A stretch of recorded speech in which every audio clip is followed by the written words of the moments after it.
श्री राम जय राम, जय जय राम।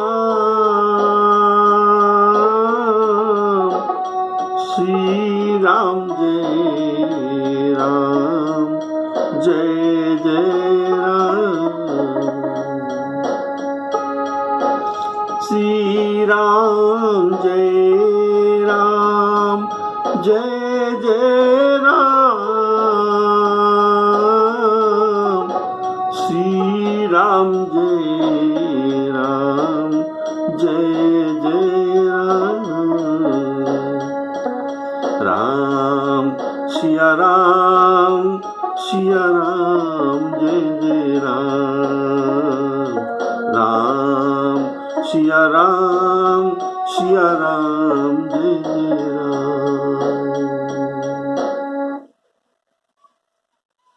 हमारे सम्माननीय श्रोता बंधुओं को राम राम कहकर राम कथा को स्वागत करता हूँ। बोलिए सियावर रामचंद्र की जय।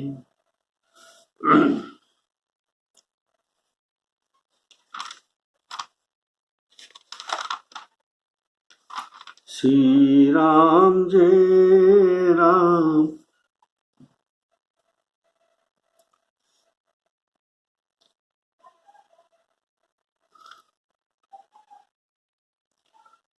गुरु जी राम लक्ष्मण जी को जो कहते हैं तो चलो धनुष यज्ञ देख ले। विधाता कि किसी को ये धनु तोड़ने का श्रेय देते हैं, उसे देखता। उसी पर लक्ष्मण जी कहते हैं, हे प्रभु आपका कृपा जिस पर होगा वही केवल ये धनु तोड़ सकेगा और ये श्रेय उनको ही मिलेगा। बोलिए श्यावर रामचंद्र की जय। लखन कहा जसु भाजन सोई, नाथ कृपा तब जा पर होई।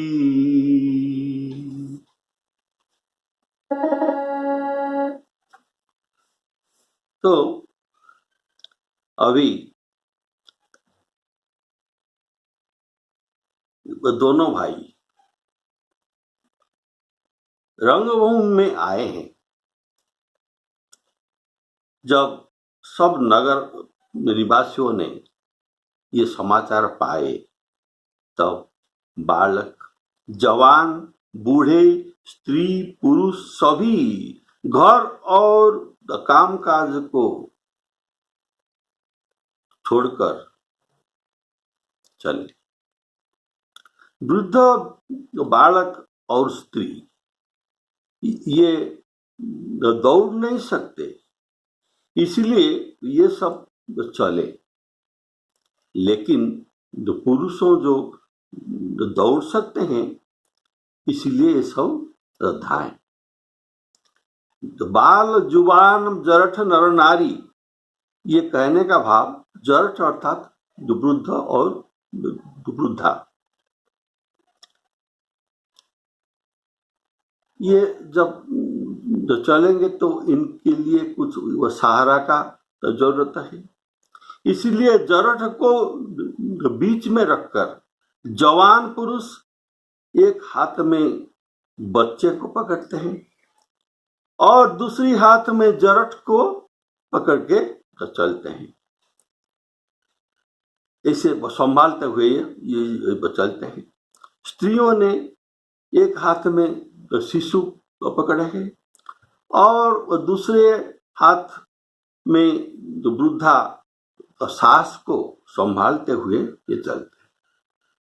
इसीलिए गोस्वामी सुंदर वर्णना किए हैं, बाल, जुबान, जरठ, नर नारी, ये बीच में जरठ को रख दिए और तो साइड में बाल जुबान और नर नारी को रखे। जब जनक जी ने देखा कि बड़ी भीड़ हो रही है, तब उन्होंने सब विश्वास पात्र सेवकों को बुलवाए और कहा, तुम लोग तुरंत सब लोगों के पास जाओ और सब किसी को यथायोग्य आसन देना।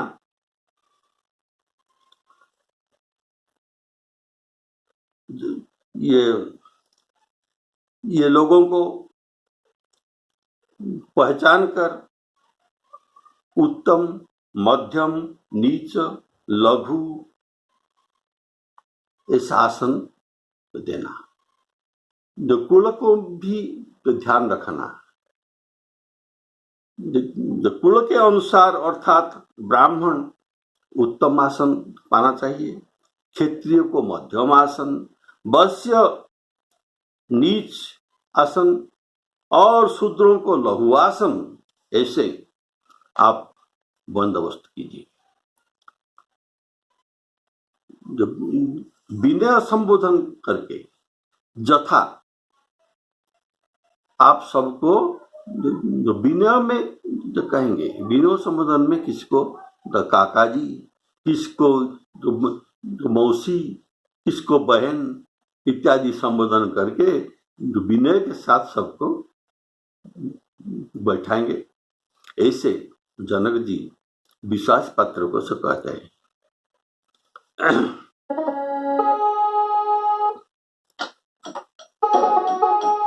रंग भूमि आए दो भाई, असी सुधि सब पुरवासी न पाई। चले सकल गृह काज बिसारी,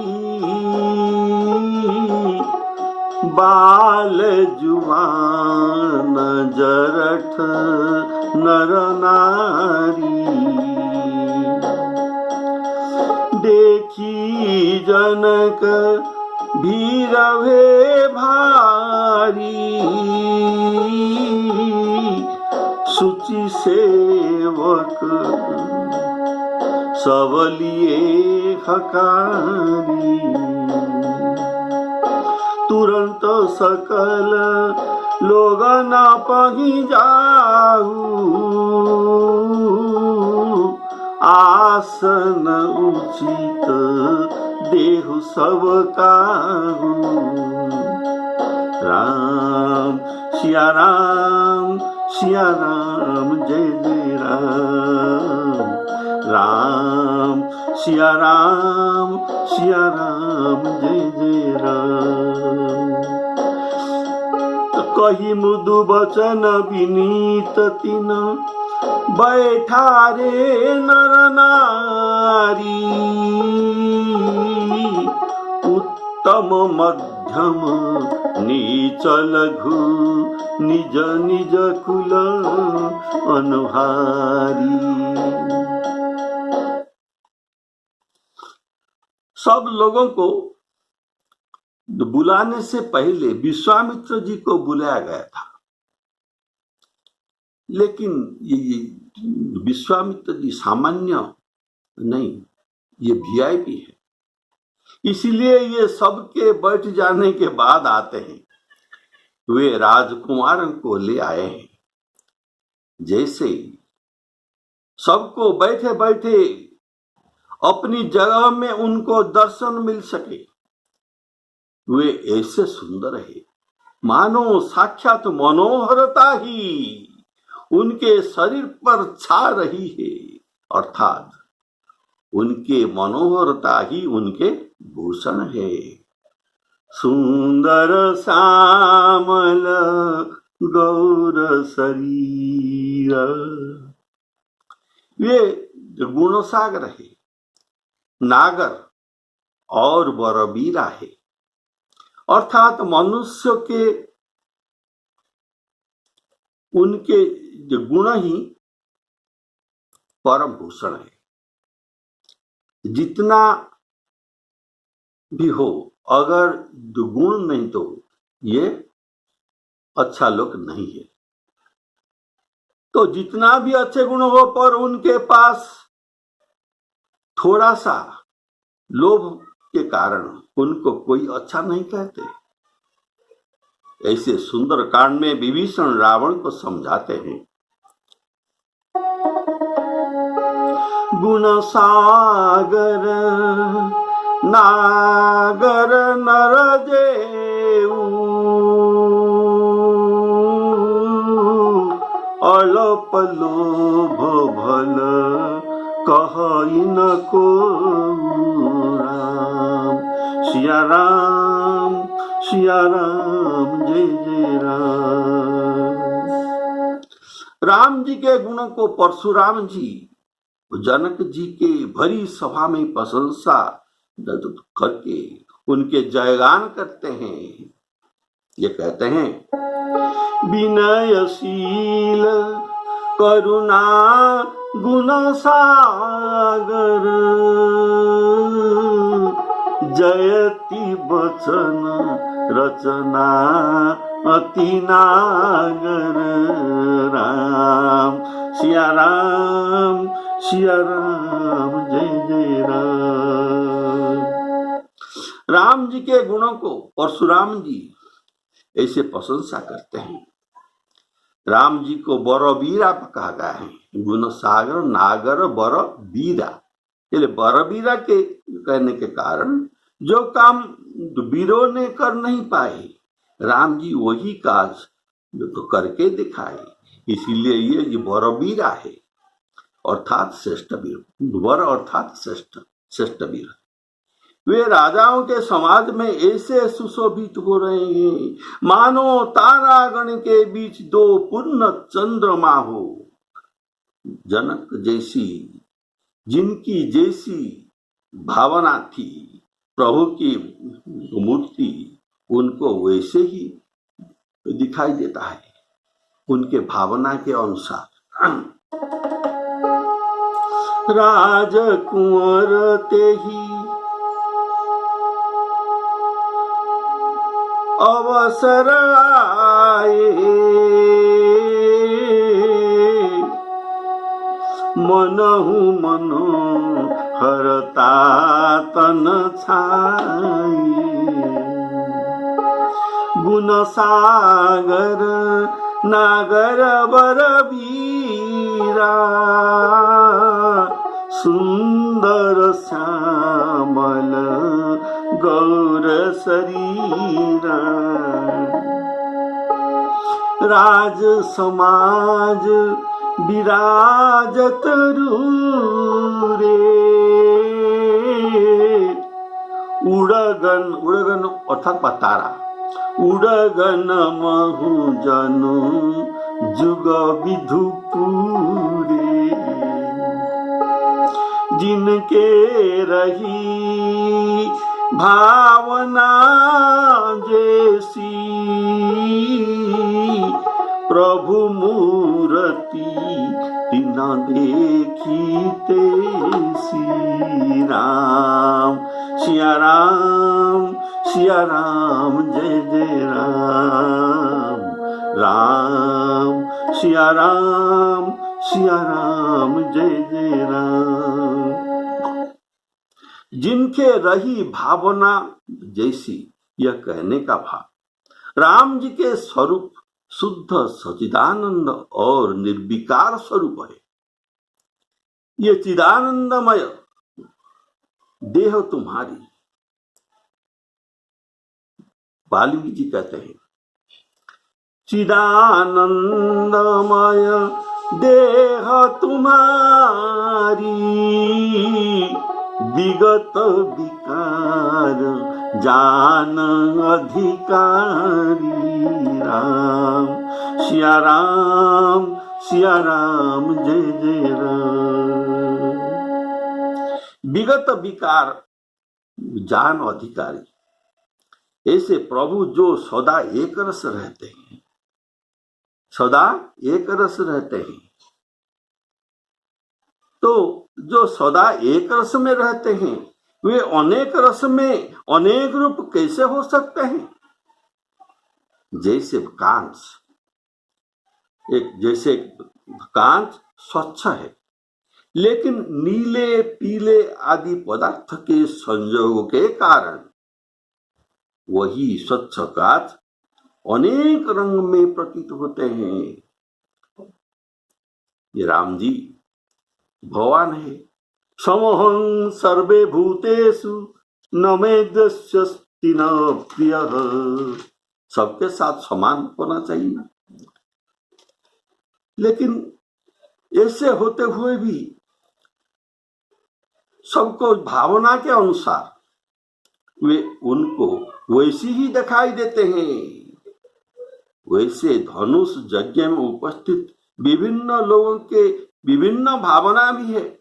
इनके अनुसार जो यथा मां प्रपद्यन्ते तां तथैव भजाम्यहम्। इसी के अनुसार सबको ये अलग अलग रूप में दिखाई देते हैं। इसलिए महान रणधीर राजा लोग जो आए थे, ये श्री रामचंद्र जी के रूप को ऐसा देख रहे हैं मानो वीर रस स्वयं शरीर धारण किए हो।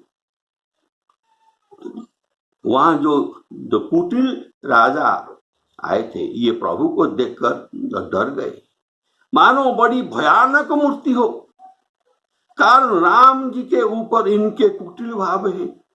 इसीलिए परशुराम जी के आगमन में ये कुटिल रूप हर्षित होते हैं। कुटिल रूप हर से मन माही, श्री राम जय जय राम। जाके हृदय भगति जसी प्रीति,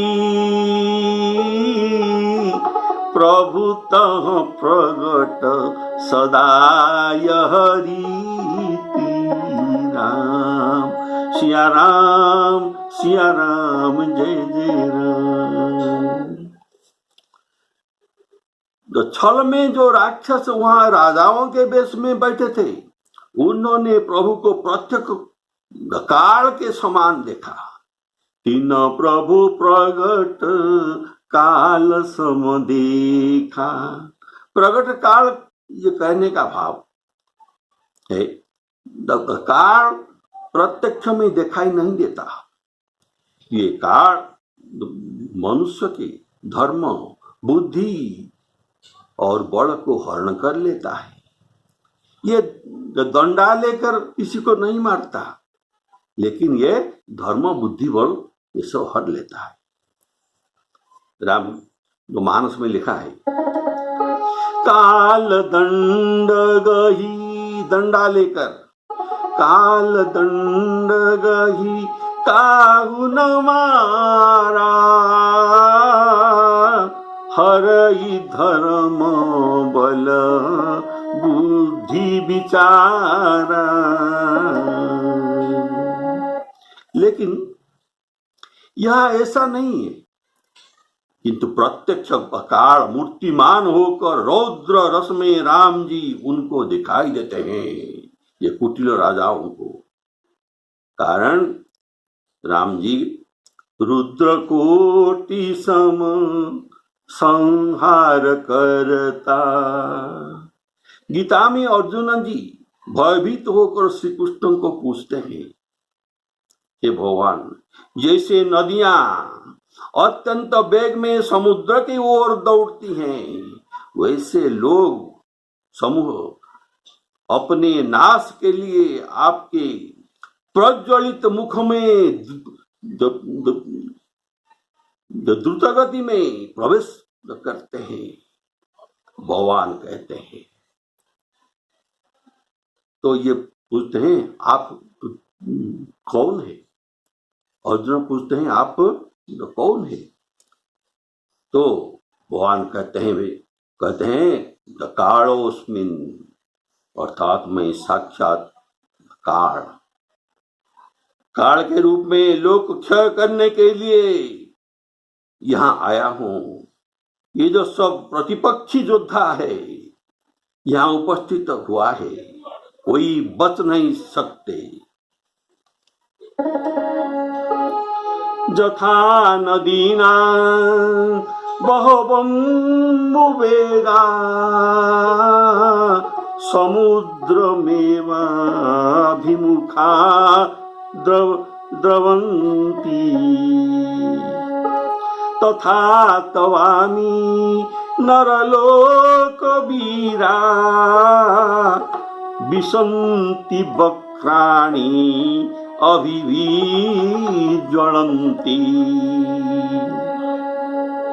तो भगवान कहते हैं कालोस्मिन् लोकक्षय प्रवृद्धो लोकान् समाहर्तुम् इहाँ प्रवृत्तो ऋतेऽपि त्वां भविष्यन्ति सर्वे जे अवस्थिता प्रत्यनीकेषु योद्धा। अर्थात जो कपटी असुर राजा वेश में बैठे थे उनको कोई नहीं पहचानते थे, लेकिन काल सभी को पहचानते थे। राम जी के वर्णन आता है कि ये भुवनेश्वर कालों कर काला, ये काल के भी काल है। और जो कहा गया है काल जासु कोदंड, काल जासु कोदंड, इनके कोदंड धनु काल है और इनमें जो बाण चलाते हैं जहां जैसा जो बाण का जरूरत है। लवनिवेश परमाणु जुग दिवस कल्प शरद प्रचंड, ऐसे ये बाण मत चलाते हैं। किसी का अल्प आयु है इनको लव बाण दिया जाता है, किनका बहुत आयु है कल्पांत में इनका शेष होगा। जैसा ब्रह्मा जी के लिए भी जो बाण है कल्प बाण, ऐसा ये जिसको जो बाण जिसका जरूरत है उनके आयु अनुसार वही बाण चलाते हैं। तो कहा गया है काल जासु कोदंड। नगरवासियों ने दोनों भाइयों को मनुष्य के भूषण रूप में नेत्र के सुख देने वाले देखा।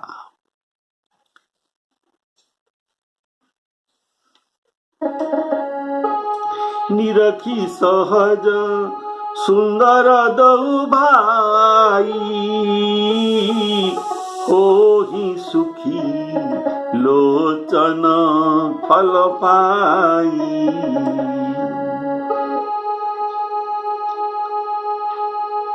श्यावर रामचंद्र की जय। तो ये राम जी का ऐसा छवि है जो वनवास में ये चलते हैं वन के रास्ता में, तब खगमृग देखकर उनको मग्न हो जाते हैं। इनके सबके चित्त को राम जी चोरी कर लेते हैं। खगमृग मगन देखी छवि होगी लिए चोरी चित्तु राम बटोही। देखहि रूप महारण धीरा मनहु वीर रसु धरे शरीरा। डरे कुटिल नृप प्रभु ही निहारी मनहु भयानक मूरति भारी। राम सिया राम जय जय राम। डरे कुटिल नृप प्रभु ही निहारी मनहु भयानक मूरति भारी। रहे असुर छल छोनी पबेसा राजा के वेश में तीन प्रभु प्रगट काल सम देखा पुरवासीन देखे दो भाई नरभूषण लोचन सुखदाई राम सिया राम जय जय राम राम सिया राम जय जय राम। स्त्रियां हृदय में हर्षित होकर अपनी अपनी रुचि के अनुसार उन्हें देख रहे हैं, मानो श्रृंगार रस ही परम अनुपम मूर्ति धारण किए हुए सुशोभित हो रहे हैं। नारी बिलो कहीं हरसिया निज निज रुचि अनुरूप जनु सोहत सिंगार धरी मूर्ति परमानुप राम सिया राम जय जय राम राम सिया राम जय जय राम। श्री सीतारामार्पणामस्तु। बोलिए सियावर रामचंद्र की जय।